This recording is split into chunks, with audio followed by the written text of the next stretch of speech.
que tu as peur, tu penses que c'est impossible. Quand tu connais la chose que tu comprends que ce n'est pas impossible, mais plutôt c'est possible. Car tout est possible à celui qui croit. Aïe, aïe, aïe, aïe. Il y a des choses que tu ne crois pas encore parce que tu trouves que c'est impossible. Mais en réalité, même quand tu comprends l'action, tu comprends que c'est possible. Amen, amen.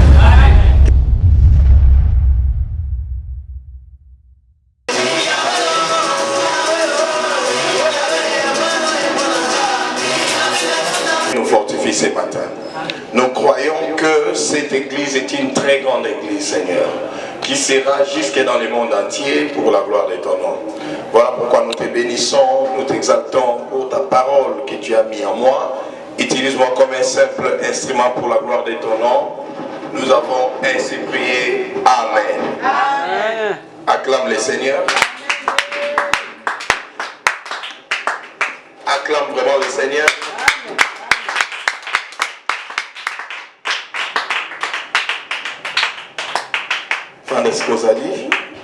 On avait dit que le culte sera en français pour permettre à ceux qui sont à l'internet de suivre.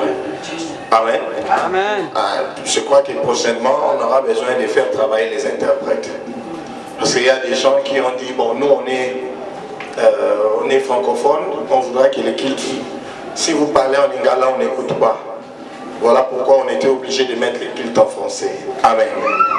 Donc nous avons des gens qui nous suivent de partout. Et que Dieu les bénisse aussi, vous qui nous suivez sur YouTube. Et toi qui es ici, que Dieu te bénisse. Aujourd'hui, nous avons dit, nous allons parler sur le chameau et les dimensions de l'onction. L'autre fois, on avait parlé des dimensions des montagnes.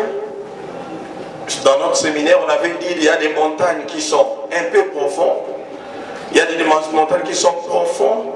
Il y a des dimensions qui sont très profondes et il y a des montagnes qui sont plus que profondes. Et on a aussi parlé d'autres dimensions qu'on avait appelées les dimensions de la foi. On avait dit qu'il y a des foi qu'on appelle la petite foi, c'est un niveau. Il y a un autre niveau qu'on appelle la foi, deuxième dimension. Il y a encore une dimension qu'on appelle la grande foi, troisième dimension. Et il y a une dimension de la foi qu'on appelle l'esprit de foi. L'esprit de foi, en d'autres termes, c'est une foi sans mesure. L'esprit de foi est égal à la foi sans mesure. Donc c'est-à-dire une foi, quelqu'un qui croit que tout ce que Dieu a dit est vrai et ne doute même, n'ose même pas le douter. Donc c'est-à-dire celui qui a l'esprit de foi, il fera tout, il déplacera toutes sortes de montagnes. Alors après les 4 dimensions de foi et les 4 dimensions de montagnes, on avait parlé de quoi encore? De l'onction et sa nécessité. On avait dit que l'onction était nécessaire. Amen. Amen. Pour vivre sur la terre, tu as besoin de l'onction. Amen. Amen. Faut dire maintenant. Amen, amen. Amen. L'onction est une nécessité. L'onction ne vient pas quand tu t'assois comme ça, directement tu trouves l'onction. L'onction est un fruit des sacrifices. Amen. Amen. Même Christ, quand il était sur terre, pour avoir l'onction, il s'est sacrifié. La Bible dit, il est parti dans la montagne. C'était souvent son habitude d'aller chercher la face de Dieu. Amen. Il faut chercher la face de Dieu. Il ne faut pas travailler tous les jours. Écoute, enlève ça dans ta tête que tous les jours je dois travailler. Tu dois voir un jour où tu dis, je cherche la face de Dieu. Amen. Amen. Que le travail ne nous conditionne pas. Amen. Amen. Amen. Amen. Amen. Que le travail, que tu ne sois pas esclave de ton travail. Parce que c'est lui qui t'a créé, peut te donner un travail plus que le travail que tu as aujourd'hui. Si tu cherchais ta face, peut-être toi tu vois que tu as un travail, mais lui il dit non, moi je ne vois pas un travail pour toi, mais je ne vois pas que tu travailles, mais je vois que c'est toi qui engages les gens qui travaillent pour toi. Vous voyez là, les problèmes. Il y a d'autres gens qui aiment le travail, ce n'est pas mauvais, mais il faut aimer celui qui donne le travail, c'est Dieu. C'est lui qui donne le travail. Tu dois chercher l'onction pour comprendre ce qu'il a besoin de toi. Qu'est-ce qu'il a besoin de toi? Qu'est-ce qu'il voit de toi? Toi-même, tu vois de toi quoi? Mais Dieu voit quelque chose de toi. Amen. Il ne te voit pas comme tu vois. Toi, tu vois que, cette vie, c'est une vie qui paraît compliquée. Mais ce n'est pas ce que Dieu voit. Dieu ne tient pas compte des pauvretés du pays. Il ne tient pas compte de ta pauvreté. Il ne tient pas compte de tes problèmes. Il ne tient pas compte de ce que tu passes. Il tient compte de ce qu'il a prophétisé pour toi avant la fondation du monde. C'est cette destinée-là qu'il attend de toi. Amen, amen. Amen. Une destinée de gloire en gloire. Amen. Amen, amen. De victoire en victoire. Amen. De puissance en puissance. Amen. C'est ça ta destinée. Tu dois mettre dans ta tête, j'ai une grande destinée avec Dieu. Tu dois mettre dans ta tête, j'ai besoin de l'onction. Il me faut l'onction pour faire quoi? Avancer dans cette destinée. Amen. Mais sinon, Dieu dit ça dans le livre des Psaumes 82:6. Il a dit, j'avais dit que vous êtes des dieux. Cependant, vous mourrez comme des hommes. Aïe, aïe, aïe, aïe, aïe, aïe. Si tu y es un homme, c'est-à-dire tu as échoué. Or, Dieu n'a pas dit que tu es un homme. Amen. Amen. Il a dit que tu n'es pas un homme. Tu es qui? Dieu. Tu dois opérer dans la dimension de qui? De Dieu. Pas d'un homme. L'homme est 3D. L'homme il a un commencement et une fin. L'homme, il est atteint par la maladie. Il est faible dans la troisième dimension. Il est faible. Tu es faible dans la troisième dimension. Amen. Voilà pourquoi on était en train de donner des astuces liées à l'onction de Dieu. Amen. C'est l'onction de Dieu qui fait quoi? Qui t'accélère dans ce que tu fais. C'est l'onction de Dieu qui te propulse vers l'avant. Même quand Christ n'avait pas l'onction, la Bible dit il n'était qu'un lecteur de la Bible dans les temples. Jésus, notre roi, quand l'onction n'était pas encore tombée sur lui, il n'était qu'un simple lecteur de quoi? De la Bible dans la synagogue. Terminé. À part ça, il discutait avec les pharisiens à l'âge de 12 ans. À part ça, on n'a pas entendu une histoire de Jésus. On a entendu qu'il était né. Après la naissance, c'est fini. On n'a plus rien entendu. Après, on a entendu à 12 ans, il posait aux pharisiens des questions très difficiles. On disait d'où lui venait cette sagesse. C'est-à-dire l'onction commençait déjà à croire. Mais maintenant, quand il a, l'esprit l'a amené dans les déserts, 40 jours, 40 nuits. La Bible dit quand il est revenu. Qu'est-ce qui se passe? Oh, notre frère Lazare est mort. Non, il n'est pas mort. Il dort. Il dort. Ok, allons réveiller notre frère Lazare. Pas Lazare sort de ce tombeau. Lazare est sorti. L'onction. Dis l'onction. L'onction. Dis l'onction. L'onction. L'onction te propulse. L'onction t'accélère. L'onction te capacite. Il te donne les capacités de fonctionner pas comme un homme, mais comme un Dieu. Parce que on voit ça même dans les films. Tu vois dans un film, par exemple, nous quand on était petits, on regardait un film X-Men. Amen. Amen. On dit quoi? Quand les sorciers, les démons l'attaquent, les frappent après un moment, il dit transmutation. Il fait comme ça. Les fréquences commencent à tourner autour de lui, il devient un robot. Il devient un robot, une épée laser sort de sa main. Épée laser. Ça c'était le film, d'ailleurs les méchants question peut-être qu'il est déjà mort. Toutes les transpirations qu'il a fait là, c'était faux, c'était des montages, des plastiques dans le corps. Il n'y avait rien de vrai. Amen. Amen. Mais c'était une idée pour comprendre que quand des esprits mauvais qui sont plus forts que toi te combattent, toi tu ne dois pas garder la même forme physique. Parce que toi aussi tu dois faire une quoi? Transmutation ou encore une transformation. Amen. Si tu ne fais pas une transformation, c'est qu'ils vont te gagner. Amen. Amen. Maintenant cette transformation-là, c'est la transformation de quoi? De l'onction.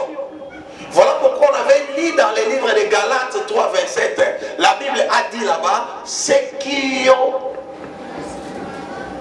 On va dire ça. La Bible dit que ces gens ont revêtu Christ. Est-ce que c'est possible de revêtir Christ? Galates 3, 27. On commence par là. écoute ce que la Bible dit. Comment c'est possible que des gens simples peuvent revêtir Christ? Écoutez comment on dit dans ma version.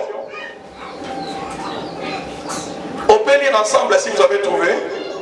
Allons-y. Car vous tous qui avez été baptisés pour le Christ, vous êtes revêtus du Christ. Frère, toi chez toi on a dit quoi? Lis un peu en toi. Vous tous qui avez été baptisés. Un peu très fort. Vous tous qui avez été baptisés en Christ, vous avez revêtu Christ. Donc si vous êtes baptisés en Christ, vous avez fait quoi? C'est ce que quand l'X or là, les messieurs là, revêtaient ces plastiques là pour devenir robot. Alors il devient plus fort que les sorciers qui l'attaquaient. Maintenant on dit, quand tu es baptisé en Christ, tu as fait quoi? Tu l'as revêtu. Et quand tu as revêtu Christ, c'est que ce n'est plus toi. Tu opères dans les capacités de Christ. Et cela se fait par quoi? Par l'onction. Donc quand tu revêts l'onction, tu revêts Christ. Parce que quand on dit Jésus-Christ, on n'a pas dit ici. On va lire encore, on va revenir sur les mêmes versets. Il y a une révélation que le Seigneur vient me donner. Amen. On va lire cette révélation. Car vous tous qui avez été baptisés pour le Christ, vous êtes revêtus du Christ. Mais je ne vois pas là où on a écrit Jésus. Je n'ai pas vu là où on a écrit Jésus. Pourquoi on parle seulement de Christ? Chez toi là-bas on a dit quoi? Reprenez un peu très fort rapidement.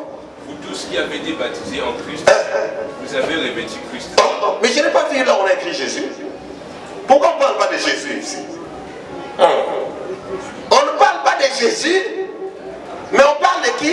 De Christ. Parce que Jésus, c'était la personne qui était physique. Amen. Jésus, c'était la personne qui était physique. Le Christ, c'était la divinité de l'onction qui était en lui. Celui qui est ressuscité, ce n'est pas Jésus, c'est Christ qui est ressuscité.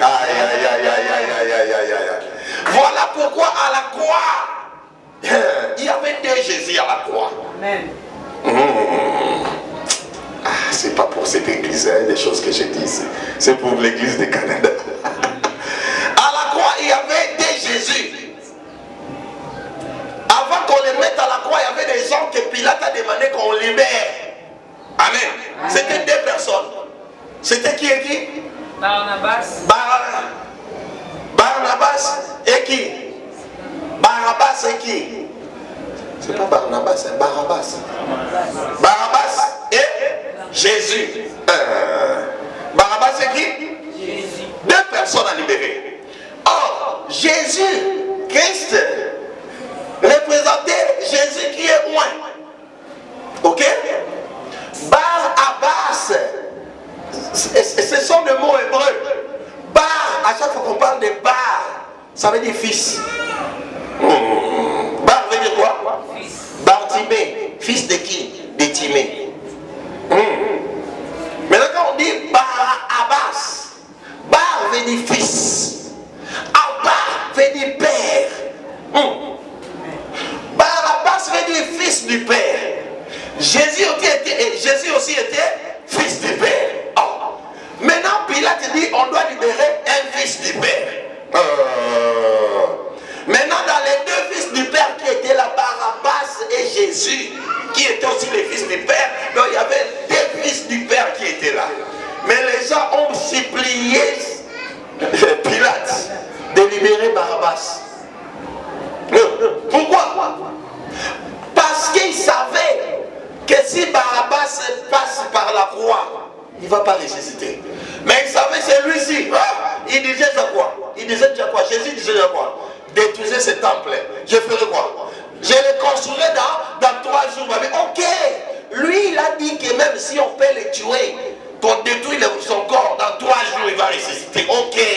Nous, libérez-nous Barabbas. Donc ils ont eu pitié de qui? De Barabbas. Parce que Jésus avait l'onction pour ressusciter. Mais Barabbas n'en avait pas. C'est ça la différence entre Barabbas et Jésus-Christ. Est-ce qu'on peut encore acclamer les Seigneurs très fort? ça. Oh Jésus, on a libéré Barabbas. Pourquoi on a libéré Barabbas? Oh non, c'est parce que les gens ont choisi. Ah! Ils ont choisi par révélation que Barabbas, il monte à la croix. Libère-la. Il va pas résister, il meurt. Donc si on les crucifie, il fait quoi? Il meurt pour toujours. Mais quand ils ont libéré celui qui n'avait pas l'onction, ils ont laissé celui qui a l'onction à la croix. Le troisième jour, ils l'ont enlevé, je ne sais pas, de la croix pour le mettre dans les tombeaux. La Bible dit le tombeau est vide. Aïe, aïe, aïe, aïe, aïe. Le tombeau de Jésus est resté vide à cause de l'onction. Christ lui-même représente quoi? L'onction. C'est Christ. Quand tu dis onction, c'est Christ. Voilà pourquoi on reçoit l'onction par le caractère de Christ qui est en toi. Si tu développes le caractère de qui? De Christ. Tu développes quoi? L'onction. Voilà pourquoi on avait parlé de travailler pour ceux qui étaient dans notre veillée de vendredi. On a parlé, c'est travailler sur quoi? Le caractère de Christ en toi. La méditation. Dans la méditation, tu développes quoi? Le caractère de Christ. Et quand tu développes ce caractère-là, Christ lui-même, toi, et quand il te voit, oh, toi et lui, les mêmes. Alors la Bible dit, ceux qui ont été baptisés en Christ, ils ont revêtu Christ. Imagine-toi quand tu revêts Christ, quand tu passes, le diable dit, je ne le vois pas, mais je vois Christ en train de passer. Si le diable n'a pas tué Christ, il ne peut pas te tuer. Si le diable n'a pas jeté le VIH à Christ, il ne peut pas te laisser, cette maladie ne peut pas te tuer. Si le diable ne peut pas jeter les masses à Christ, il ne peut pas te jeter ça. Si le diable n'a pas arrivé à compliquer Christ ou jeter la stérilité, c'est-à-dire toi aussi, toi qui es femme, tu ne peux pas être stérile. C'est l'onction. C'est l'onction qui fait quoi? Des choses qui sont impossibles deviennent impossibles. D'une autre part, c'est la foi. Les dimensions de quoi? De la foi. De l'autre part, c'est l'onction. Donc, c'est-à-dire tu dois travailler ta foi. Seigneur, j'ai encore des choses qui font à ce que je doute de ta parole. Je doute de ta puissance. Ôte-moi cette incrédulité. Moi, de mon côté, je dis, Seigneur, remplis-moi de ton onction pour que tous ceux qui croiront, qu'ils voient la puissance de Dieu. On va comme ça. Voilà pourquoi je vais parler du chameau. Dans les chameaux, le mystère du chameau, j'avais dit que les chameaux marchent lentement. Et je voulais dire quoi par là pour ceux qui étaient dans la veillée? Il faut lire la Bible lentement. Première des choses, pour entendre la voix de Dieu. Ah, c'était merveilleux. Amen. On n'a pas filmé. Bon. Amen. Les gens disent, comment je peux entendre la voix de Dieu? Oui, quand tu lis la Bible lentement. La deuxième des choses, comment je peux entendre la voix de Dieu? Quand je lis attentivement. Deuxième des choses. Comment je peux entendre la voix de Dieu? Quand je lis répétitivement. C'est-à-dire en répétant ce que je fais quoi? Je lis. Quand je répète ça, je crée un mouvement qu'on appelle motion en anglais. Je mets ça en mouvement, c'est comme des photos. Ok? Des images, on a mis ça en mouvement, c'est ça qu'on appelle des motion, la motion. Ah, quand tu fais passer beaucoup de photos vides, tu vas voir, c'est comme si les photos commencent à bouger. C'est comme ça qu'on vous a créé la vidéo et la caméra. La vidéo, c'est quoi? C'est un ensemble de photos en motion. On met 5000 photos d'une même personne, mais avec des positions différentes, et on fait passer ça vite et la personne bouge. Et toi aussi, quand tu as la parole de Dieu, tu répètes ça, tu crées une mention de versets que tu connais, c'est-à-dire tu les rends en vidéo. Ici, il n'y a pas d'amen parce qu'on ne comprend rien. Il faut comprendre. Tu dois créer de quoi? Des mentions dans la parole. Un verset que tu connais, tu dois le mélanger avec un autre. Vas-y dans la méditation de ces deux maintenant, tu vas créer une mention. Et cette mention, c'est cette mention qui est égale à la révélation. Amen. Voilà pourquoi j'ai parlé de la méditation qui est très importante pour grandir dans les choses de Dieu. Mais après la lanterne du chameau, la deuxième étape, je vais parler aujourd'hui de la quantité d'eau qu'un chameau consomme. Amen. Amen. Le chameau, c'est un animal qui résiste le désert. Un animal fort dans le désert, mais il ne court pas, il va lentement. Il affronte le désert. J'avais dit que le désert représente le monde. Le problème que tu as représente le désert. Pour l'affronter, tu dois voir le mystère du chameau, parce que chameau représentait le mystère de l'onction. Amen. Le cheval n'affronte pas le désert. Le cheval, il ne boit pas d'abord de l'eau. Pas beaucoup. Si le désert est très long, il va mourir en route. Mais pas les chameaux. Les chameaux. Les chameaux consomment beaucoup d'eau. Il peut consommer 100 à 200 litres. 250 litres. Il termine ça. Amen. Amen. 250 litres. Combien de bidons de 25 litres? Donc vous mettez premier bidon, c'est parti. Deuxième bidon, c'est parti. Troisième bidon, quatrième. Donc il peut consommer 100 litres. 150 litres. Tu dis, ah, mais ça entre où? Et Dieu l'a créé avec des poches. C'est-à-dire, il fait des réserves d'eau en lui-même. Qu'est-ce que la Bible veut nous dire par là? Si tu opères dans l'onction par le mystère des chameaux, tu dois faire des réserves de la parole de Dieu en toi, parce que la parole représente l'eau. Amen. Amen, amen. Il y a des enfants de Dieu sèches. Il est sec. La parole de Dieu n'y est pas. Voilà pourquoi ils ne peuvent pas rester dans la présence de Dieu. La parole représente l'eau. Si tu bois beaucoup la parole de Dieu, tu lis beaucoup la parole de Dieu, c'est que tu fais la réserve des chameaux. Amen. Et cette réserve, quand le désert va commencer à souffler des poussières, des choses qui vont te fatiguer, c'est l'eau qui va te fortifier. Voilà pourquoi quand quelqu'un est fatigué, il a besoin de l'eau. Amen, amen. Quand il est fatigué, il a besoin de quoi? Il a tellement travaillé sous le soleil, il n'a pas besoin de sucré, il a besoin de l'eau.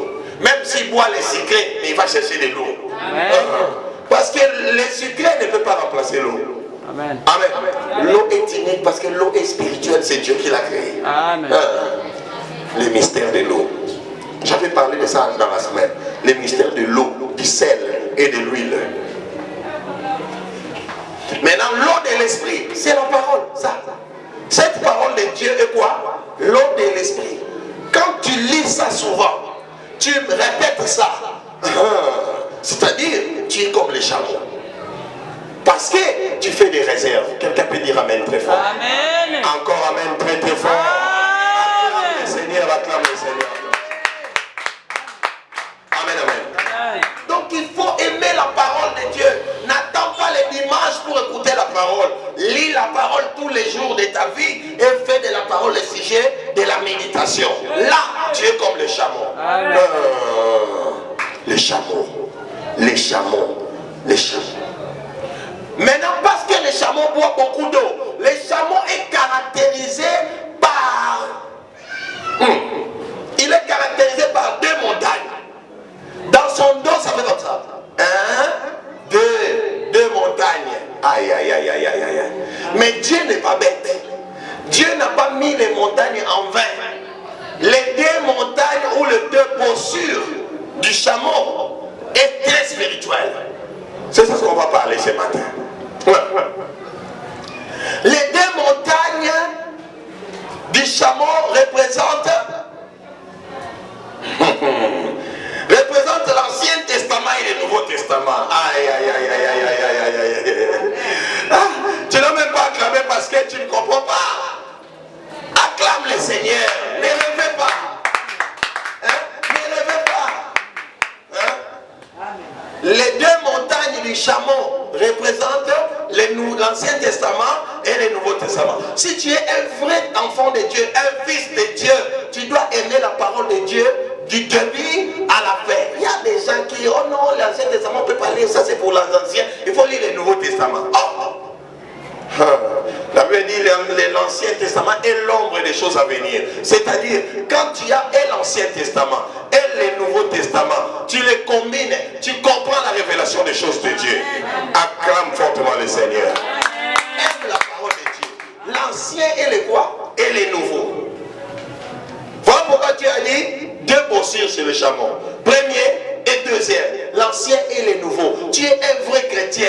Maîtrise la parole de Dieu dans l'Ancien Testament et le Nouveau Testament. Aïe, aïe, aïe, aïe, aïe. Voilà pourquoi quand la Bible dit, il a dit aux enfants d'Israël, je vous amènerai dans un pays où coulait le lait et le Les laits et le miel veut dire quoi? Les laits, c'est pour les bébés. Quand tu es bébé, tu bois quoi? Mais quand on parle maintenant du miel, il voulait dire quoi? Je vous amènerai dans un pays où vous allez commencer à maîtriser ma parole dans sa partie des bébés jusqu'à la partie de l'adulte. C'est-à-dire, je vous amènerai dans un endroit où vous maîtriserez l'Ancien Testament et le Nouveau Testament. Le lait et le miel. Le lait, l'Ancien Testament représente le lait. Représente quoi? Le lait.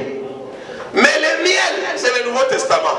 Regarde comment Christ exprime ça. Il dit, parmi les hommes qui sont nés de femmes, il n'y a pas plus grand que Jean-Baptiste. Oh! Amen. Jean-Baptiste. Or, quand il parle de Jean-Baptiste, il parle directement de quoi? Du Nouveau Testament. Donc il dit, ceux qui sont venus là-bas, ils ne sont pas grands. Celui qui est plus grand, c'est qui? C'est Jean-Baptiste. Pourquoi? Parce que Jean-Baptiste est venu annoncer les surnaturels qui va se faire dans le Nouveau Testament. Des choses que les gens attendaient dans l'Ancien Testament.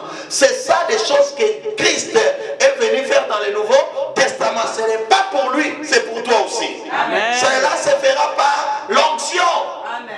Et il te dit, mais toi qui es en moi, tu es plus grand que Jean.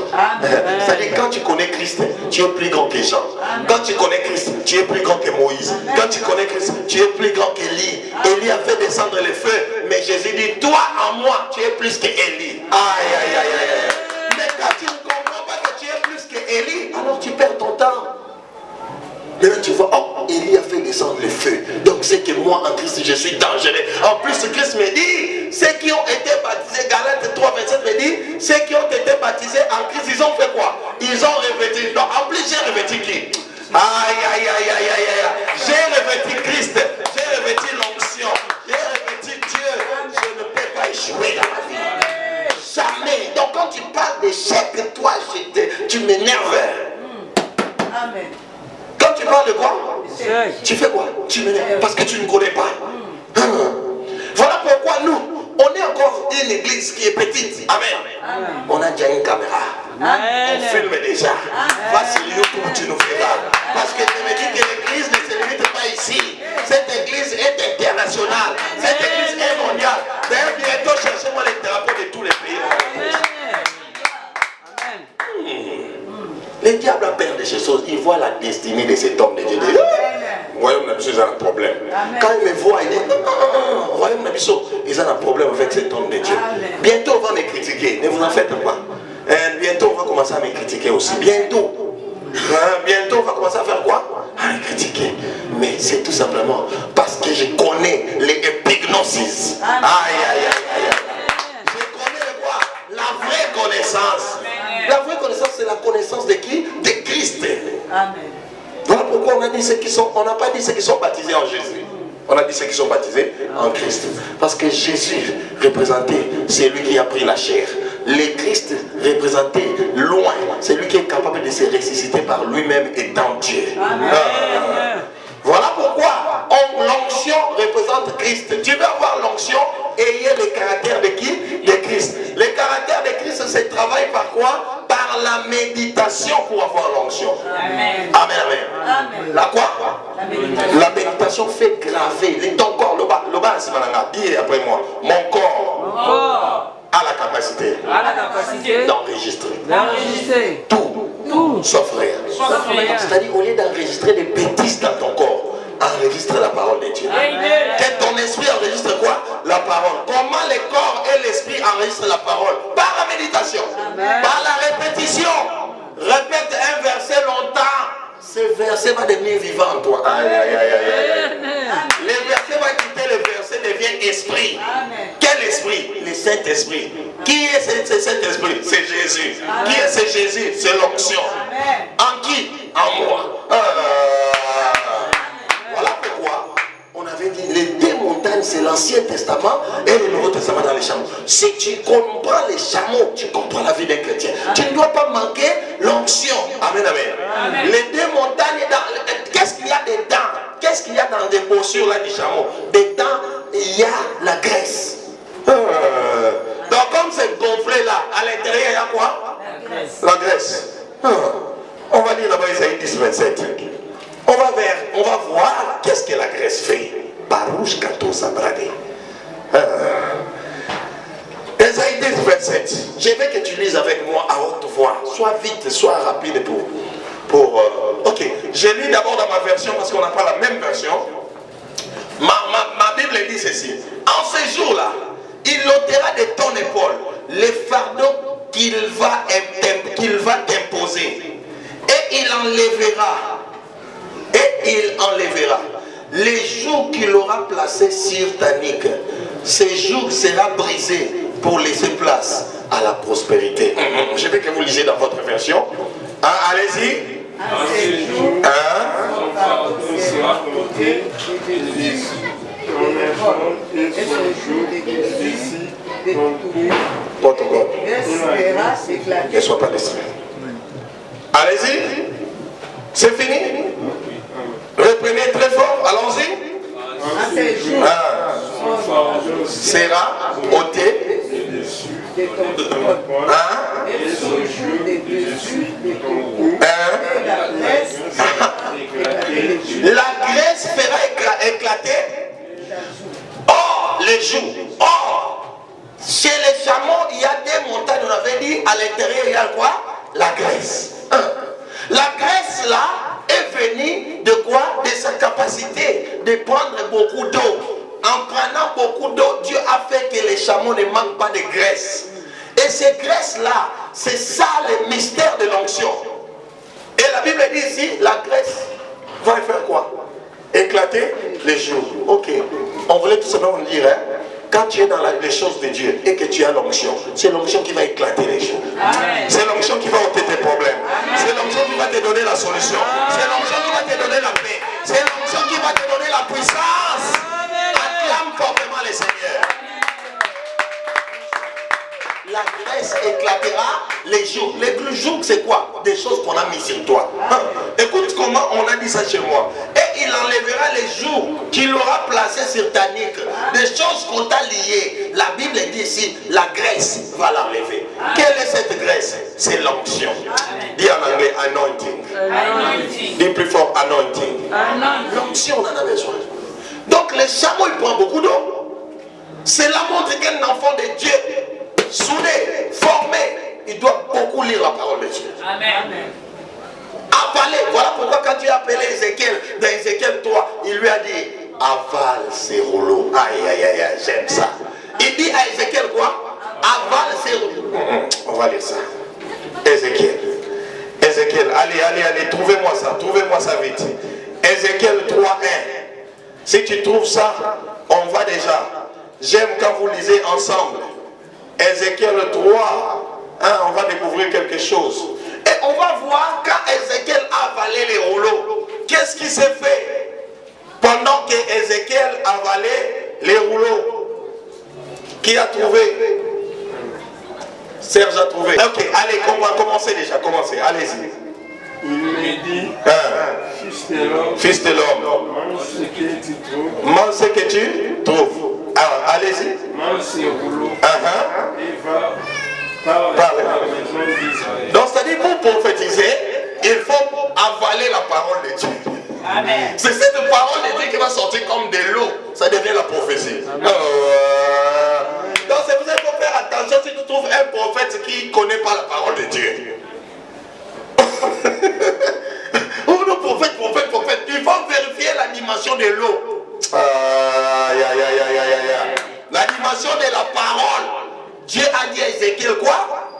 Mange, c'est quoi? C'est rouleau. Abdois. Amen. Donc même quand il a besoin du courant, il a d'abord besoin d'eau. Amen. Mais il lui dit, mange ce rouleau et va parler à la maison. Et puis c'est pas fini. Allez-y, avancez. Il lui dit encore quoi? J'ouvris la bouche. Ok. Et il me fit manger. Très fort, j'ouvris la bouche, allez-y. J'ouvris la bouche. Et il me fit manger ses rouleaux. Il me dit, nourris ton ventre et remplis tes entrailles. Tu vois, remplis tes entrailles, remplis ton ventre de la parole de Dieu. Après, allez-y. Et ces rouleaux, je les mangé. Il fit la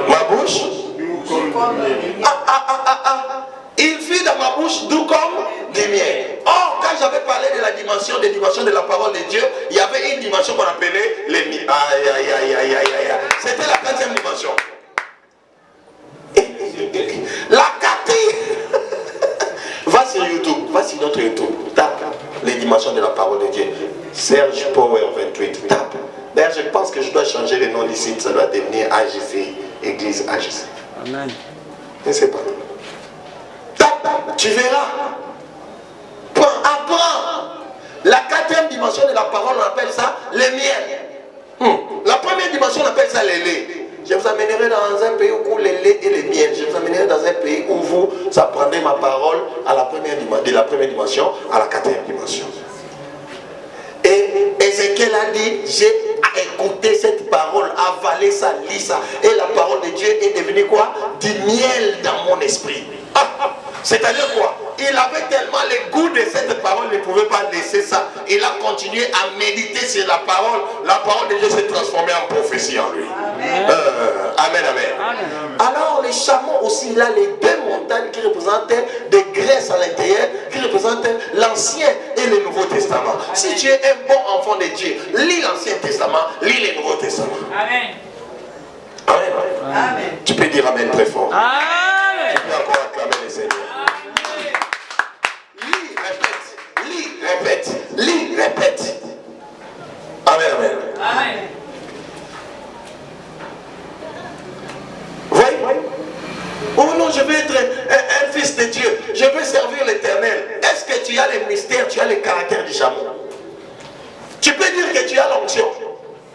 Tu peux dire que tu as la graisse en toi. La Bible dit la graisse fera quoi? Éclater les joues. Mais pourquoi tes joues ne tombent pas? Parce qu'il n'y a pas la graisse. Pourquoi il n'y a pas la graisse? Parce qu'il n'y a pas de l'eau. Pourquoi il n'y a pas de l'eau? Parce que les gens ne veulent pas écouter la parole de Dieu.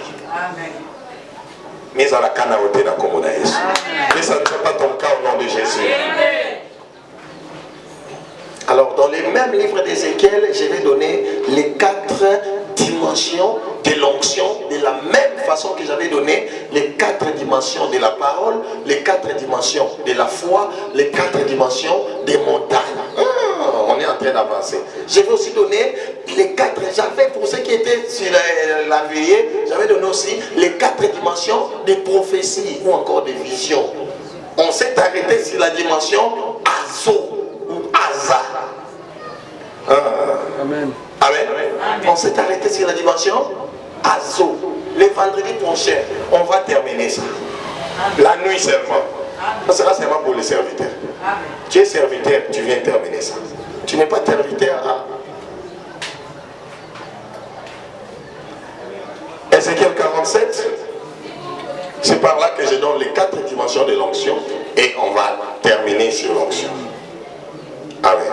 Amen. Ok, on va commencer. Tu es prêt? Ézéchiel 47, on va commencer par 1, on descend. Allons-y.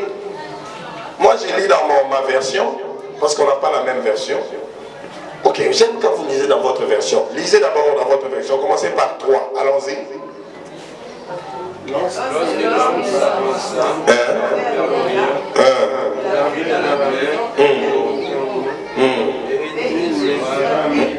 Ok.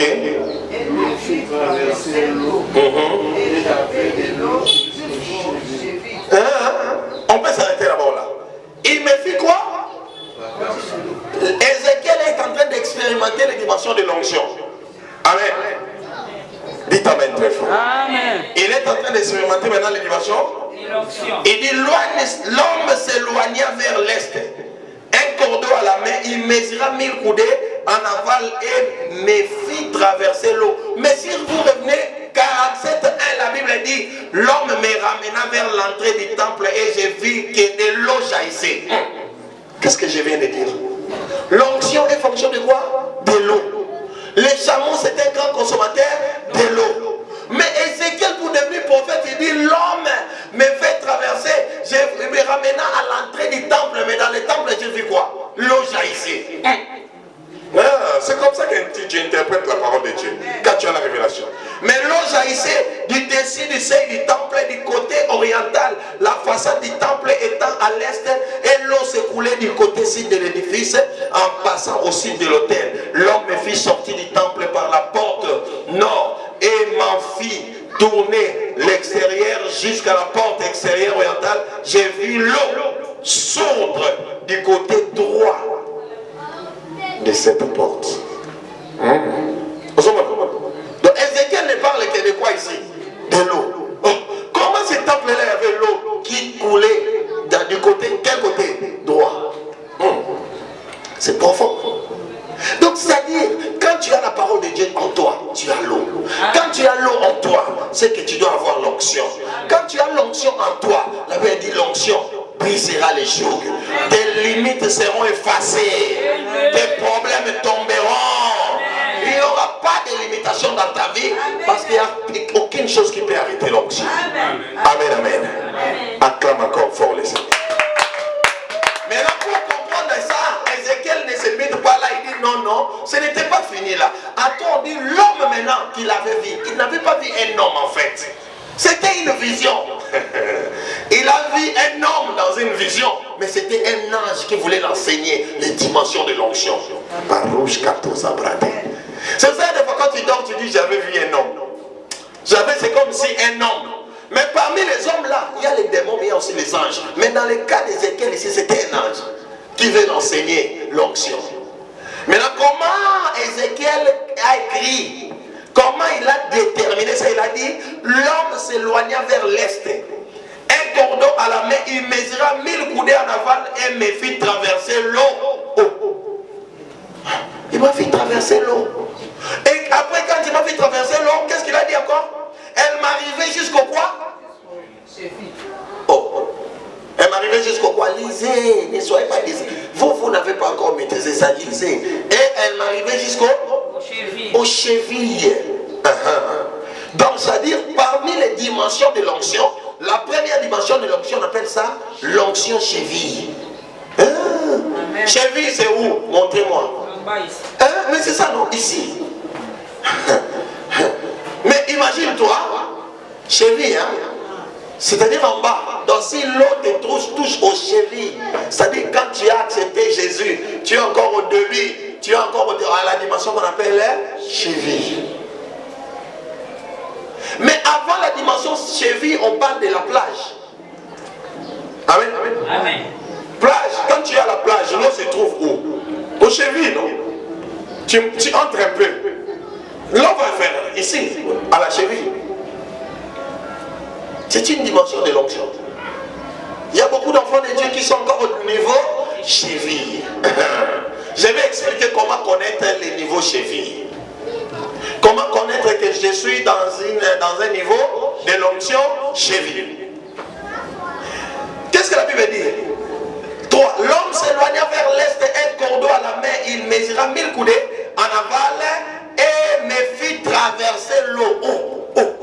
Est-ce que c'est normal cette phrase? Non. L'eau qui est à la cheville, papa, maman, l'eau qui est à la cheville, on peut traverser ça. On peut te faire traverser ça par quelqu'un. Tu peux traverser toi-même. C'est l'eau qui se trouve à quel niveau? C'est-à-dire toi-même tu peux faire quoi? Mais il dit si on me fait quoi?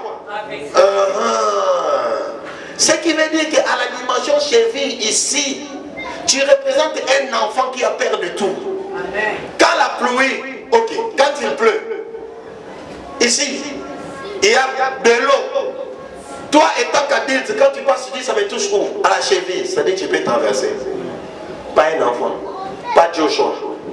Amen. Amen. Le bébé, il a toujours peur. Il va dire, maman, transportez-moi. Amen, amen. Faites quoi? Transportez-moi. Mais on lui dit que non, c'est seulement la cheville. Non. Transportez-moi.